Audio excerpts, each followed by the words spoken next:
Hello everyone, welcome to my channel Tanu's Kitchen. তো চলো শুরু করা যাক। আর আজ আমরা বানাবো একদম রেস্টুরেন্ট স্টাইলে চিলি চিকেন, যেটা দেখতে যতটা সুন্দর খেতে কিন্তু ততটাই সুস্বাদু। তো চলুন কিভাবে রেসিপিটা বানালাম ধাপে ধাপে দেখে ফেলি।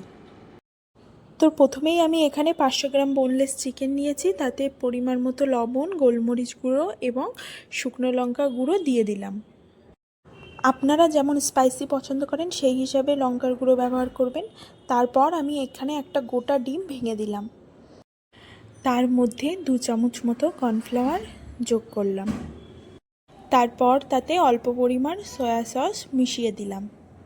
সব মশলাগুলো চিকেনের সাথে ভালোভাবে ম্যারিনেট করে নিলাম এবং একটা ঢাকনি দিয়ে ঘন্টা ঢেকে রাখলাম। তারপর একটা কড়াইতে রিফাইন্ড অয়েল দিয়ে দিলাম এবং তেলটা ভালোভাবে গরম হয়ে গেলে তাতে এক এক করে চিকেনের টুকরোগুলো ছেড়ে দিলাম। চিকেনগুলো ছাড়া ছাড়াভাবে দেবেন যাতে একটার সাথে আর একটা লেগে না থাকে। তারপর চিকেনগুলো এপিট ওপিট হালকা ভেজে নিয়ে একটা পাত্রে রেখে দিলাম। এইভাবেই সমস্ত চিকেনগুলো অল্প অল্প করে ভেজে নিলাম।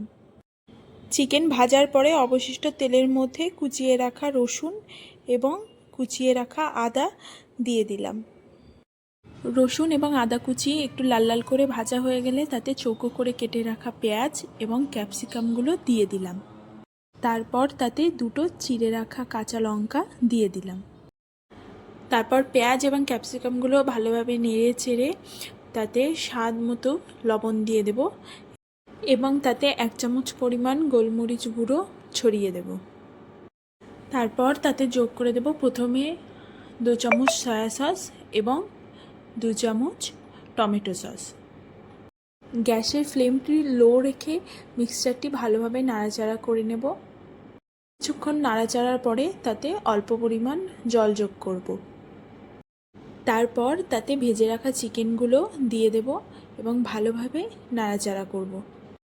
বেশ কিছুক্ষণ নাড়াচাড়া করে চিকেনগুলো মিক্সচারের সাথে ভালোভাবে মিশিয়ে নেব এবং একটা ঢাকনি দিয়ে কড়াইটি 5 মিনিটের জন্য ঢেকে রাখব। তারপর তাতে 1 চামচ চিনি উপর থেকে ছড়িয়ে দেব। আর এখানে আমি হাফ বাটি জলে 1 চামচ কর্নফ্লাওয়ার গুলে নেব যাতে জমাট বেঁধে না থাকে। তারপর সেই কর্নফ্লাওয়ার মেশানো জলটি কড়াইতে ঢেলে দেব, তাহলে চিলি চিকেনের গাঢ়ত্বটা পারফেক্ট আসবে।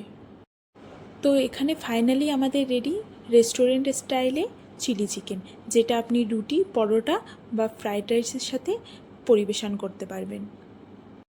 সো ভিডিওটি যদি ভালো লেগে থাকে তাহলে লাইক, কমেন্ট, শেয়ার করুন এবং আমার চ্যানেলটিকে সাবস্ক্রাইব করুন। ধন্যবাদ।